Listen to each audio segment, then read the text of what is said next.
the views and opinions expressed by the host do not necessarily state or reflect those of the hospital and its management. Furthermore, the views and opinions of the guests do not reflect those of the host, the show, the management, and the hospital. Lastly, no copyright infringement intended. All materials used and music background credit to the owner for public service purposes only.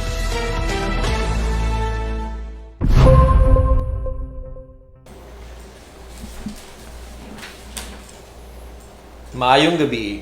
Ang Vicente Soto Memorial Medical Center Sub-National Laboratory nitala na sa mga musunod karong adlong Biyernes pitsa 19 sa Hunyo 2020. 138 ka samples ang test karong adlaw o kinitanan gikan sa Central Visayas. Sa kinatibuk-an, 24,265 na ka samples ang test sukad sa pagsugod sa atong Sub-National Laboratory. Sa 138, 59 niini ang positive o 79 ang negative. Suma total, aduna nakitay 4,316 ka positive samples o 19,902 ka negative samples. 289 ka samples ang na-test o kasamtangang gadagan karon sa atong laboratorio. Pahinumdum lang sa tanan nga mga resulta base lang sa mga samples nga gitest. Ang Department of Health, Regional Centers for Health Development ang mapagawas og mga detalyadong impormasyon mahitungod sa mga negatibo o positibong kaso. Daghang salamat. Alright, maayong gabi, maayong Biyernes. Maayong gabi, mga ka-quarantine. Yeah, Dr. Helen, good evening. Good evening, attorney.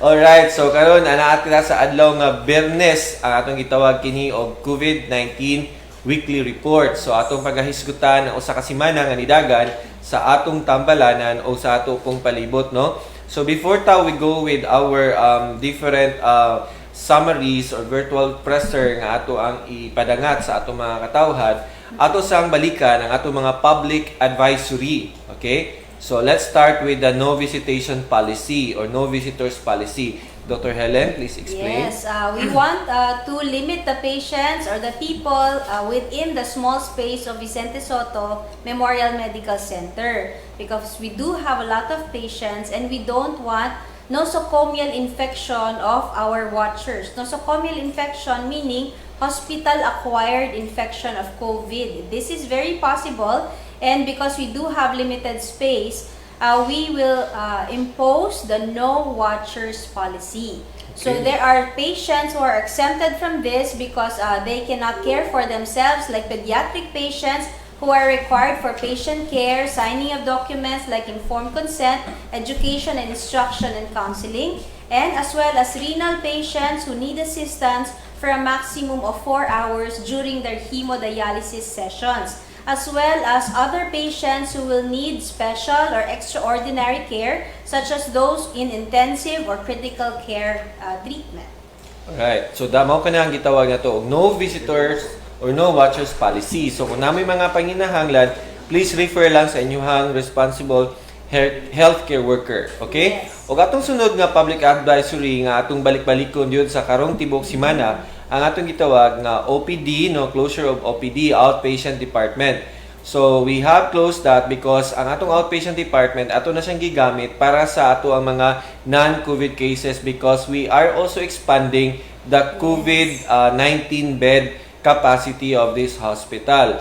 So salamat kayo sa inyong pagsabot, no, please bear with us. This is our collective fight for your cooperation is an essential element to win this war against COVID-19. So daghan king salamat ana mga ka-quarantine. Ug ayaw mo kaguol kung dili mo kung close atong outpatient department kay naaman tay programa gitawag nato og teleconsult. So our medical center now offers teleconsult. So call us and let us talk. So ato nang gipang-post ang ato ang mga public advisories, mga plate regarding ani ato ang outpatient department nga closure og nadiha ang teleconsult nga mga numero. Pahimangno lang nga kung unsa ang imuhang nakita nga imong tawaganan, like adto ta mo tawag, ayaw tawagi og try ang uban kay di man na mao ang imuhang gikinahanglan, no? So example, kung ari ka sa mga panganak na issue, yes. So asa man ta mo tawag ka na Dr. Helen? Na sa OBGYN. Right, kung natay mga issue like sakit sa ulo, mga hilanat, na kay mga choices diha, na kay pwede sa family and family community medicine. Oo, kana. Yeah, so kung na kay mga issue ng mga like trauma, mga nakuan. So, go with the surgery, no? General surgery. General surgery. So, ayaw tawagi ang uban nga dili siya mao'y kalinya sa imuhang concern. Okay? Para atong masave ang atong mga numero. O kung dili mo makasulod sa atong teleconsult, pwede ta mo ato sa ato ang Facebook page, ato ta sa inbox. No, you can write a message to us directly through our Facebook page. Okay? So, Yes, okay. Okay, so mao to ato ang mga advisories nga dapat ato ang bantayan o ato yung permi na siya ibutang or ato nang i-share sa uban, no, para dili ta walay problema nga mahitabo ba, no? Yes, okay. Correct. So, importante nga, nagpasabot mi ninyo, the rationale why we have to impose all of these policies is basically for the safety of both healthcare workers, patients, and their watchers. Right. Thank you very much. So now we move on to the DOH virtual presser for the week. As of June 15, 2020, Health Undersecretary Dr. Maria Rosario Singh Vergere discussed the efficacy of the government's health initiatives and the country's way forward with leading members of the University of the Philippines Independent COVID-19 Pandemic Response Team. Dr. Emmanuel Baha, along with other members of the response team, such as the Executive Director of UP Resilience Institute, Dr. Alfredo Mahar Lagmay, and UP Executive Vice President Dr. Chodoro Herbosa, stressed that with the transition to general community quarantine, public cooperation is now more vital than ever. As the economy slowly begins to reopen, more people are finding themselves outside and potentially exposed to the virus. The Health Undersecretary appealed to the public to continue following the health guidelines such as physical distancing, use of masks, frequent hand washing, and proper hygiene, and limiting time spent in high-risk locations. Right. On June 16, 2020, our President Rodrigo Duterte announced that some of the areas in our country will transition at low levels of modified general community quarantine.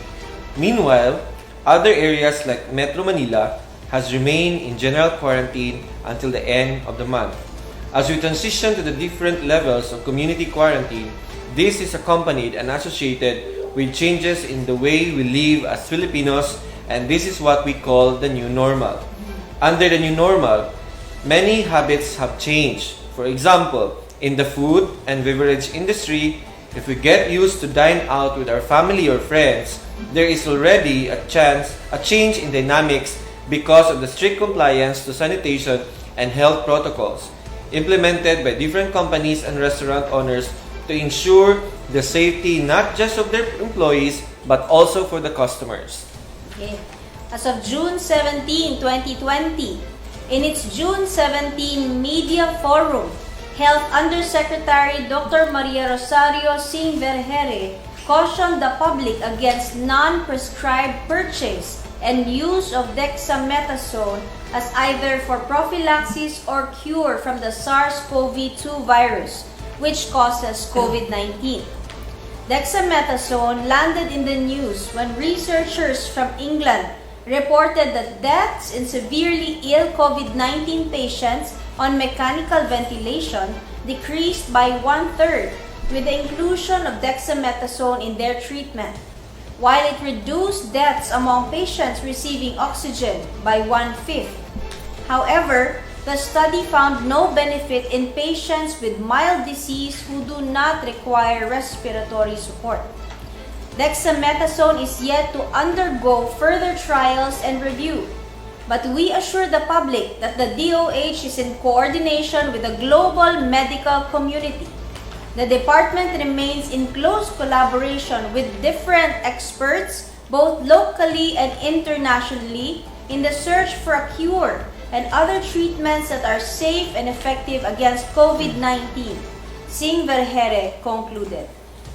June 18, 2020, as per Dr. Bergeri, it was also observed that there was an increase of COVID-19 cases in Cebu City, Region 7. Because of this, it was decided and agreed that the city be temporarily placed under enhanced community quarantine to prevent the spread of the virus. The Department of Health is currently coordinating with the National Task Force against COVID-19, our experts, and the local governments in the region to study the current situation in the place. Before the IATF have seen the increase, they already have provided their initial recommendations for the status of the provinces and cities based on the verified and validated analytics of data made by sub-technical working groups of data analytics. After the studies we do, we submit this immediately to IATF and in the Office of the President, who is responsible for reporting and decision-making on what to do next depending on what is the result of the study. Yes. So those are the different, highlights of our DOH virtual presser, mga quarantine. Yes. So, And any comments on that, Doctor? Yeah, so in the past week, it's really been a roller coaster ride, because there are a lot of challenges and there are a lot of trials. Sometimes they seem so insurmountable, like madami kasing kulang, no? Right. But then again, I go back to the belief, that God really provides. No?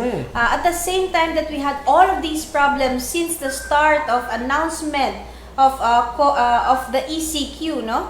We realized that there was also an outpouring of so many blessings, even from President Duterte through the IATF. They donated a lot of equipment and personal protective equipment to the hospital. And even public officials from the north, in Luzon, particularly in Pampanga, also donated medications for COVID-19 that are much needed for severe and critical cases of COVID-19. And even equipment like high-flow nasal cannula and even some of the infectious disease specialists are now making sure that many of the medications that are in Cebu now can be shared among hospitals. Right, that's very good, no? So outpouring of blessing talaga. When it rains, it pours. And the other day, we really had an outpouring of rain, no? It's both figuratively and literally. I think we have a video on that. Let's just recall the video of the past week, this week, on our visit to get the donations from the Office of the Presidential Assistant for the Visayas under the Secretary Michael Lloydino. So please watch this video. Mayong hapon mga ka-quarantine, aniya kita karon sa The Greenery dinhi sa Barangay Kasambagan alang sa pagduaw sa opisina ni Secretary Michael Lloydino, ang Presidential Assistant for the Visayas.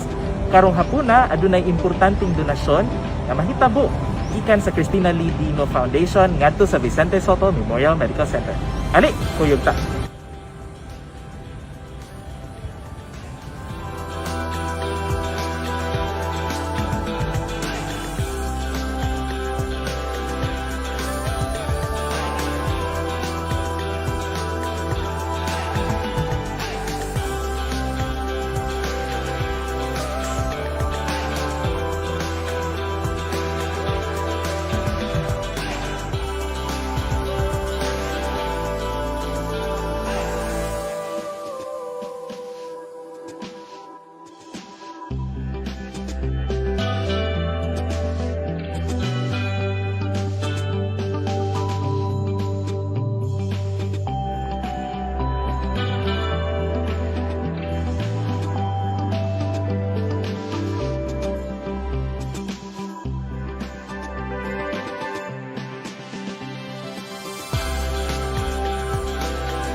Right, so thank you so much for that video, no? Mauto-ato ang pag-visit dito sa OPAB karong simanaha. That's a personal protective equipment that you call powered air purifying respirator. So what is that for? That's actually something that you can wear to protect yourself. No, it comes with a powered, para siyang may makina sa likod, no. Then it Like an astronaut? parang astronaut, and then the battery can run up to 8 hours. So for healthcare workers doing rounds in the ICU, so very meticulous ang pagtingin sa patient from head to foot. So probably they will take more time for each patient, looking at each patient. So this will be more comfortable than just wearing the respirator or the face shield and the goggles and the whole coverall, no. So this is up to the whole head. It's like a So hood that's protecting up to our the healthcare shoulders. workers. Yes. All right. So we got 6 units of this. Thank you very much, and this will really improve comfort of our healthcare workers taking care of COVID-positive patients. So at this point, we would like also to acknowledge our viewers. We have Yes. Lean Banks. Good evening po, watching from Colacian, Capuucan, Leyte. Hello sa atong mga friends, atong mga followers diha sa Leyte. I am a VSMMC follower following the Thank you coronavirus update. Wow! Og ni Miss Annalyn Albaracin, hi, good evening, watching from San Antonio, coronavirus update. And Daniel Ishikawa, Yan, good of evening. course, Daniel, good evening. Right, and sa tanan nato mga viewers, we would like also to greet a happy birthday, no? Can I greet some of Yes, them? oo. To our Dean Helen Estrella, good happy birthday. Miss June Ivy Ang, also happy birthday. And of course, our national hero, Yes, Dr. Jose P. Rizal. Alright, so happy birthday. Napay gusto i-greet ha, Doc? So I would like to greet those who are watching: Juliet Villarin, kay Nanita Pasilan, Maria Fe Esperanza Madamba. Hello, Mami. Ito na po yung Facebook Live. Noel Rafael, and all of my residents who are watching online now. Right. So, grabe no, grabe kay outpouring kisa payat mong pang i-greet diha, Dr. Helen. Yan. I actually want to congratulate the OBGYN residents who presented their researches this afternoon. I'm very sorry that I wasn't present myself, no, because we were in the incident command system meeting. But I'm very proud that they were able to complete their research. It's quite a feat. It's difficult to complete a research. Yung sarili kong thesis, medyo nag-social distancing po ako. Ma'am So, Emily, I will get down to it po. So, nagkuhan, wala ka kabuhat. Wala pa. Oh But my God. I will get back to it. Promise. Really? So, I think a lot of people that we have to thank, no? We would like to thank our incident commander, the producer of this show ba to? And our medical center chief, Dr. Gerardo M. Aquino Jr. Alright, Dr. Gerardo M. Aquino Jr. Karon nga, while we are the Soto Live, he's still in a meeting, another Zoom meeting. So, inana ang ato ang tambalanan. And We have so many, problems so many meetings and so many things to attend to. But karon naagihapon tay panahon para makaistoryata ninyo diha. Alright? Yes. So, we also have to thank our regional director, Dr. Jaime Bernardas and the team. So, salamat kayo. Thank you very much. And the provincial health department and our governor, no, Governor Gwen Garcia, thank you po sa suporta. We really are appreciative of the N95 mask that you have given us. And also for improving the Cebu Provincial Hospital so that they can cater to the patients in the provinces without having to be referred to VSMMC. So, kana no, nya mupadung naman ta sa usa ka weekend na pod, no? We have Sabado ug Domingo. Padayon lang kamo sa pag-subscribe ug pag-follow So, sa Facebook, in our Facebook page and even also on Twitter. at official VSMMC. Yeah, official VSMMC at official VSMMC, Yes. and also our YouTube channel, which is Vicente Soto Memorial Medical Center. And if you have shoutouts or you have posts or you have videos, suggestions, and contributions, you may email them at vsmmc_osm@yahoo.com. Right. So, Dr. Helen, unsa man imuhang the most important learning that you have this week? Okay, so this week, ito, merong quote dito. Lahat nasa Google, no? Pero I think this is up for this week, no? Be strong now because things will get better. It might be stormy now, but it can't rain forever. Oh, gusto mo translate? Oh. Sige, challenge na naman. Sige, again. Can you say it again? Okay, be strong now. Pakig-isog karon.